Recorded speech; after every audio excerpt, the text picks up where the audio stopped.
So what I wanted to talk about tonight, comrades and friends, is about coping and resilience.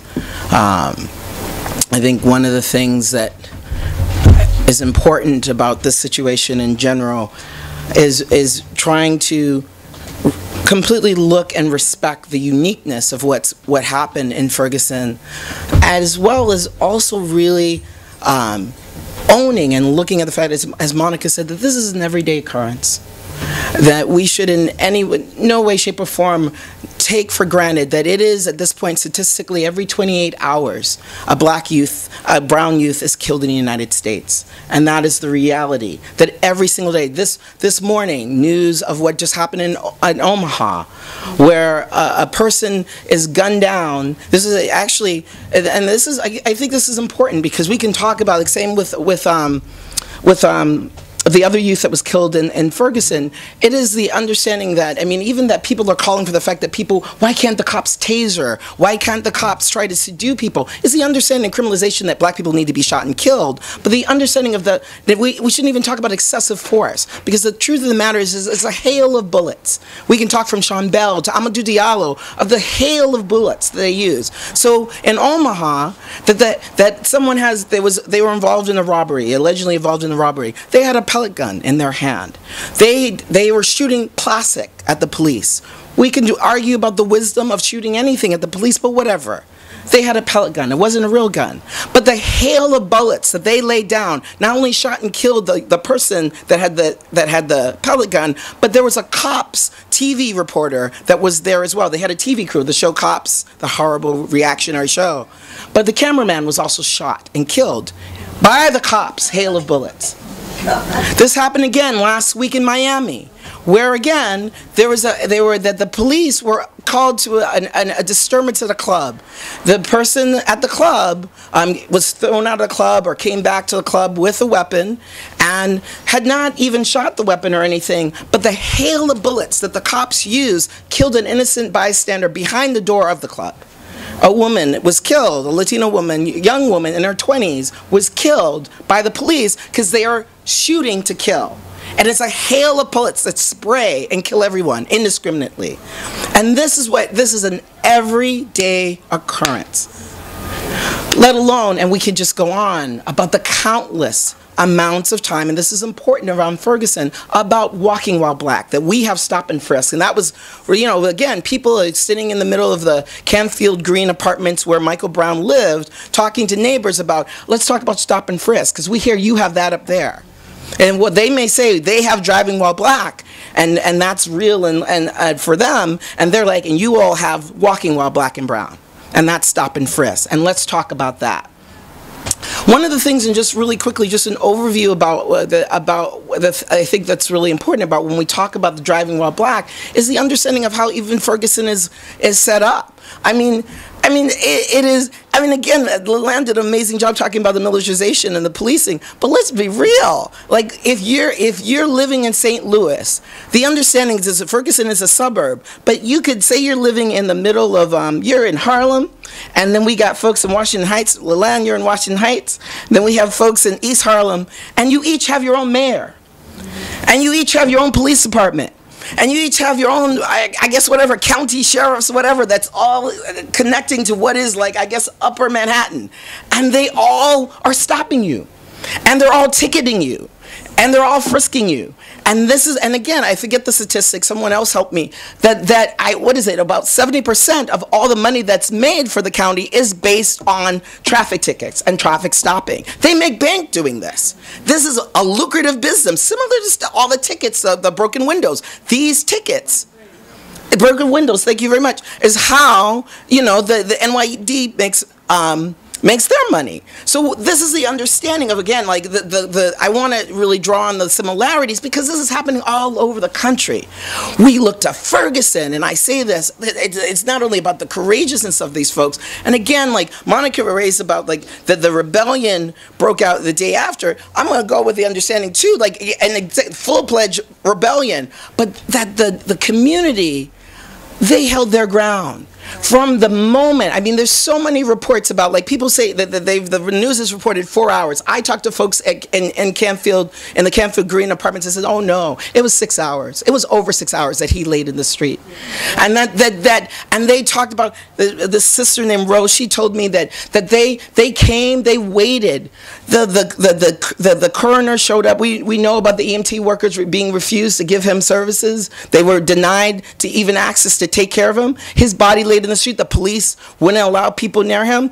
But then they put a blanket. You know, they were like, oh, no, there was no body bag. They put a blanket over him and put him in the back of a truck and took him away.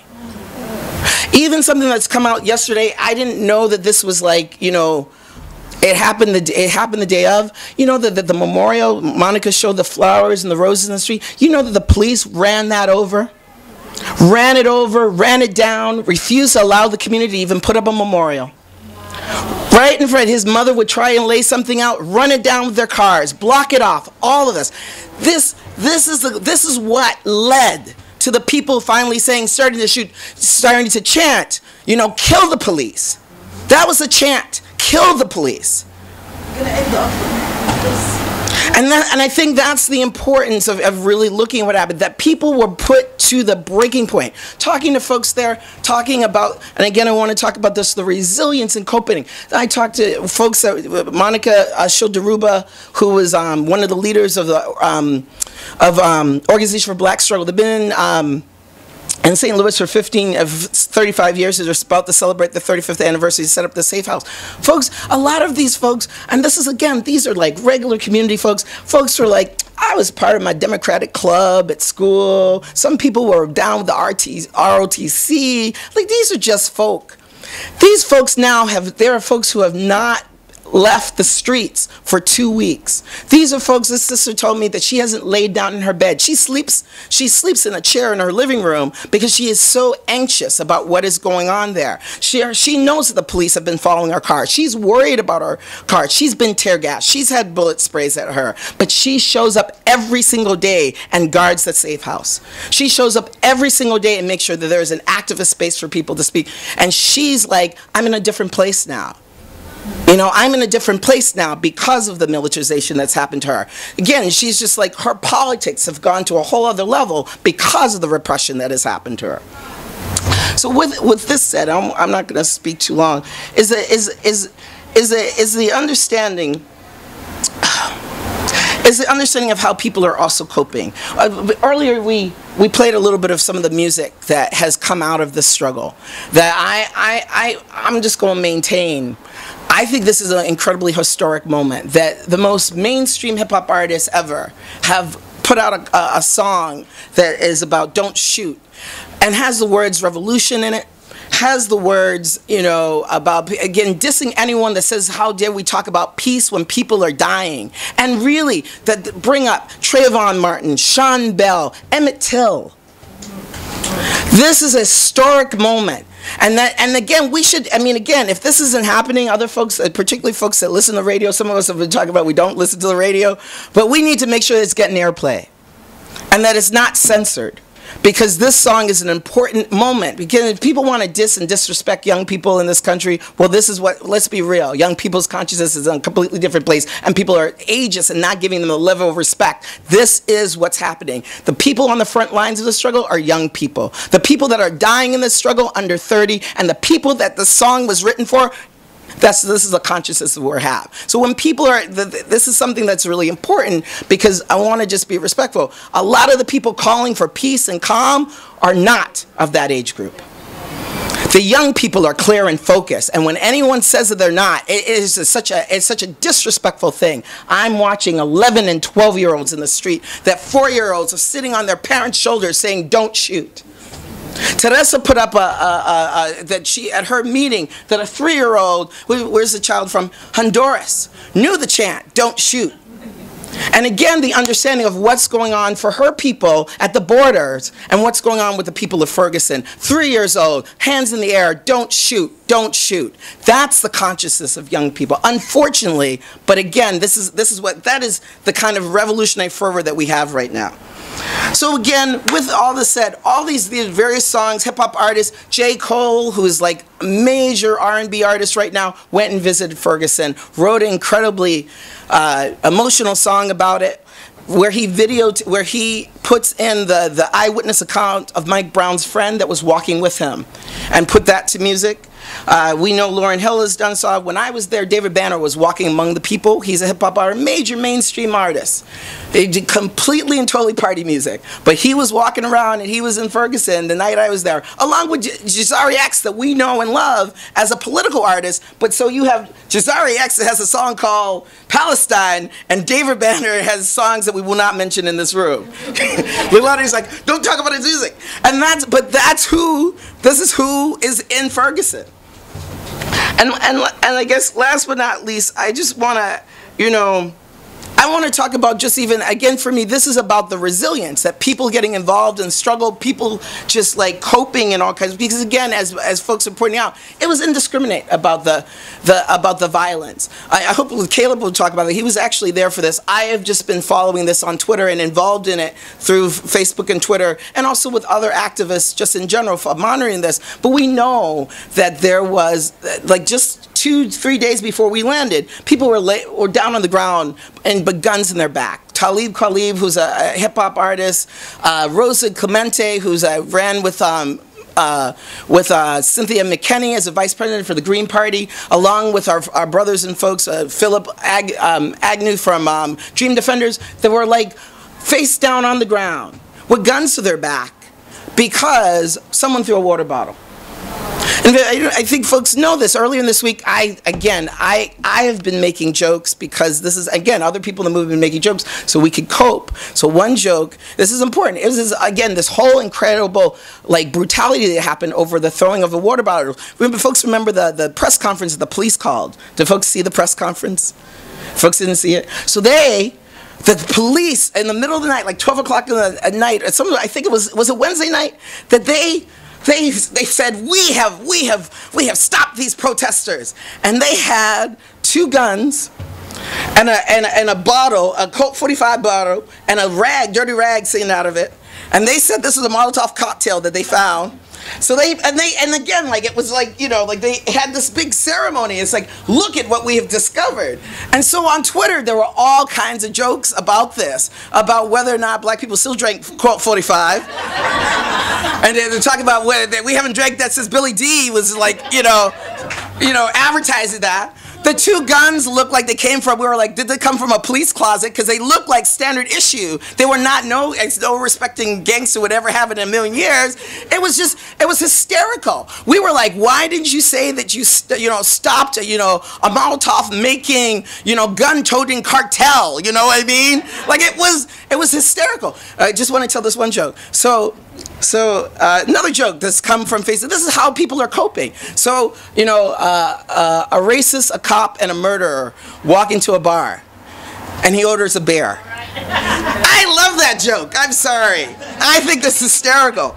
But this is, again, this is, and I want to say this. One of the things now I'll wrap up with and talk about Organization for Black Struggle, because that was the other piece of it for me, and why I can make these jokes, is because the thing that was so amazing, here's a group that's been around, this is a totally volunteer-run organization of black people in St. Lawrence that have been fighting police brutality for 35 years and working in the black community. Here's a group that is, that has everything from talking about imperialism to LGBTQ rights. And this, these are the activists. This is the left.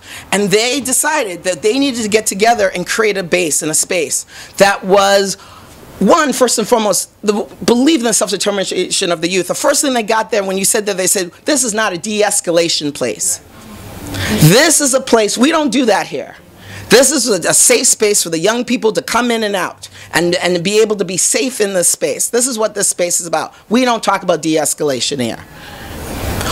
What we have is Malax and some water for them to spray up in their eyes. That's what we have. This is people played basketball. People did workshops. Hip hop artists could come through. They did film videos. People enjoyed conversation with each other. People made jokes. People laughed. People enjoyed themselves, and then sent people back out to march in the streets. And that was again about coping and resilience. About in lieu of all that the cops did, no matter how many times they surrounded that place, they decided that this is what the movement needed. And so they have called it, so just know that they were behind the walkouts that got called on the, and I forget the statistics, what is it, probably like a good, over 30 different places around the country, around the world, did walkouts because on the 25th would have been Mike Brown's first day of school. And unfortunately it was the day they buried him. So they called student walkouts for the day. They also called it Global Day of Action. On tomorrow, no, this is for Friday, Saturday, there'll be another action that's going to be taking place in Ferguson. And so there's I hear that there's car caravans coming in from Boston, the Black Lives Matter tour that's going to go on, that's taking place there. And as Darubo said in the video, they're not done. They have started a whole new sort of website called Hands Up United, and we should follow and monitor this. They have started a coalition of groups right in Ferguson, but also groups in the greater sort of Missouri area to sort of come together at this point to keep this struggle going. And Organization for Black Struggle is at the heart of this, and we should just keep following them because the work that they're doing is amazing. Anyway, I want to wrap up with this. We have a lot going on here, and one of the things, and just want to be transparent, they've also put out a call for people to stop going to Ferguson, and this is Organization for Black Struggle, because they're talking about the fact of what is going on here, and really, truthfully, that they need the national attention. They need people to surround CNN in Atlanta and shut that place down. That was tremendous. And that was important that happened. They needed that. They needed people to march for justice in other parts of the world. They needed Hands Up. They did Hands Up for Hands Up Fridays. So Hands Up Fridays, everyone got on. So there was people in Russia that got up and did Hands Up. It was awesome that the Hands Up, you know, like these selfies that people did and got together. We saw the Howard one, but Russia did one as well. Like that's what they're like, go where you are and talk about police brutality where you are and show solidarity. They're calling for people around Missouri to come down to Ferguson, but they're also saying, do what you're doing. So we know that and this is really important, there was so much. People were following what was going on Saturday in Staten Island. There was all kind, people had their signs and people knew, they were like, you have 10, how many people are marching in New York? You're from New York? How many people are marching in New York? It was important to them. And then one last thing I will say, what else? We have September 6th is coming up for Eric Gardner. We should also be paying attention to that. But I think, and we have so much struggle that's happening. We have September 21st, the climate march. What? Yes, we have the climate march on the 21st. We have October 7th and 8th. Economic Forum. There are so many opportunities that we have right here in New York City to be calling and talking about police brutality, that we have this amazing opportunity right now to keep Ferguson in the press and to keep talking about police brutality and linking it to the cases that we're fighting right here at home. So on to building all that we have until, and I keep saying that, we need Fergusons all over the country. That's what we need. We need Fergusons all over the country. We should just be, Ferguson is everywhere, and we should be everywhere saying that we need to just, again, oh, I just forgot, they're rising up right now. I forgot, where is it, right? Avalon Park in Chicago. Protest and riot is going on right now as we speak around police brutality. Just read this right now. That's what needs, yes, Avalon Park, Chicago, because again, the police stepped in when the community is trying to have a little candlelight vigil, and you attack it. So people are right now up in arms. That's what we need. Let's feel those flames. All right, comrades.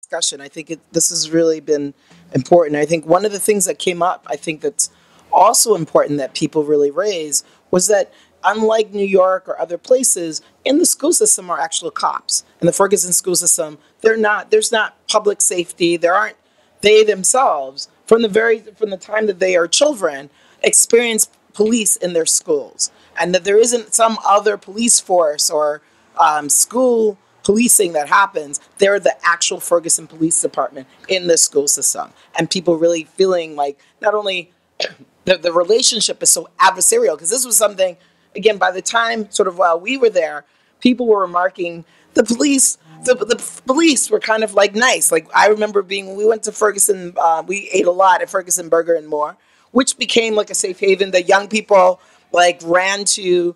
They were open late. It wasn't the only places. McDonald's is closed. This was a place that people came in against tear gas. But I remember just the first time out there, people just remarking. The police were saying hello, and the brother said, "They're shaking our hands. What is this?" They're not used to that. From the time they're like children in school, they're used to the kind of like the police are a vicious, force against them, and that because of Eric Holder and all the press that has been around, that they finally had to do the smiling and pretending, but with nobody's fooled by it.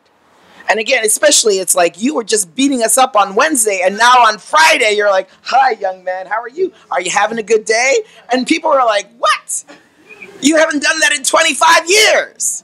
So why pretend now?" I think, and again, as Monica was raising too about, I think, again, please someone correct me if I'm wrong, besides, to my knowledge, Amluima is the only case where a cop was actually been indicted and put in jail. Maybe there's one other case. And Oscar Grant, the two. No?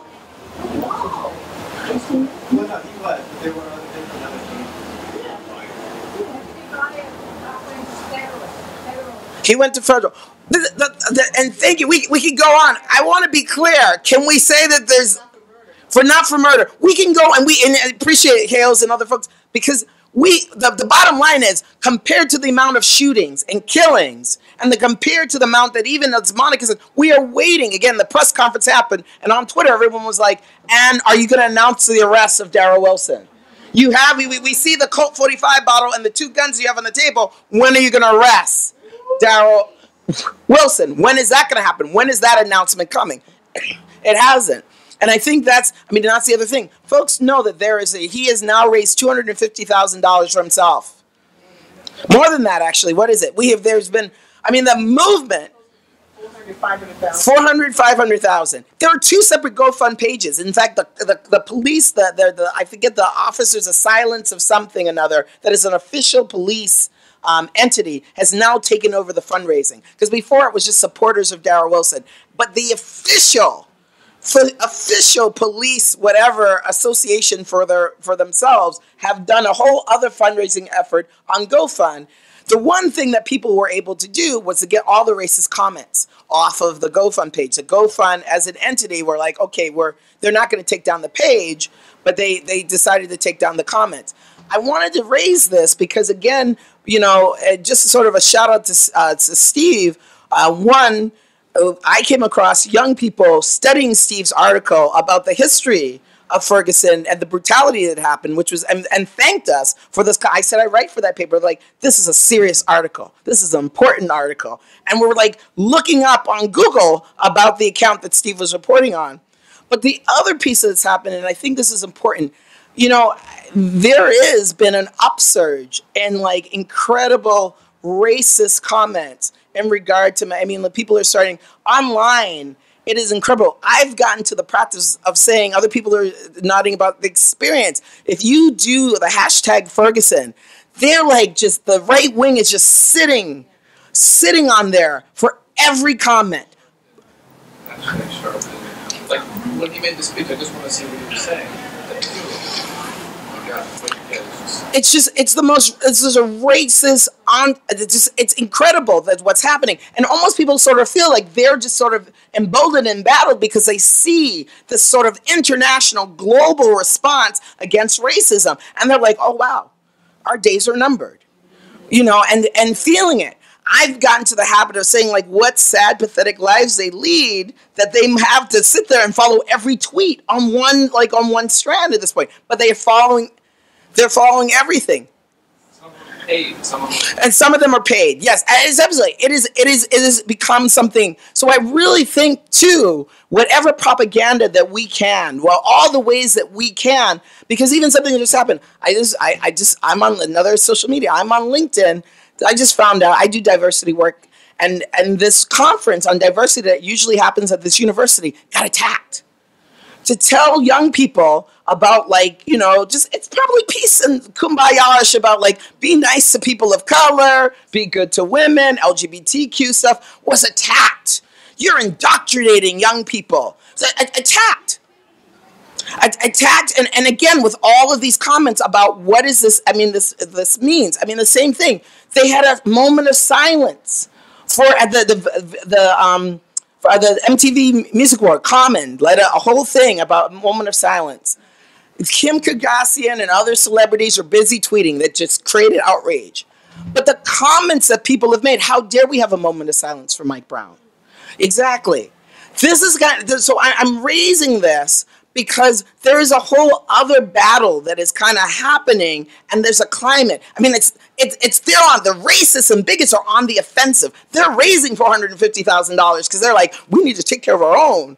But it's really like, this is the moment for us too to be like, it has created all of this incredible solidarity because, again, white folks are like, boom, you know, ready to like fight. And I put stuff out. There are white folks who are like, yes, we need to take on these racists. And this sort of understanding of what does it mean to stand against racism is really, really coming to the forefront for folks. It's not enough to think about it. What you doing about it?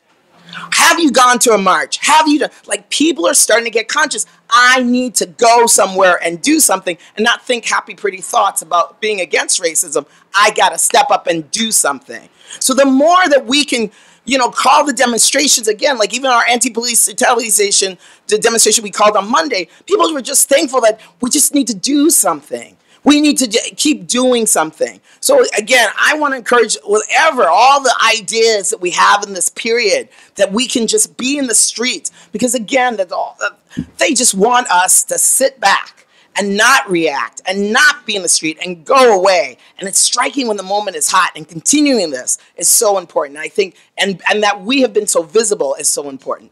Anyway, thanks, Carmen.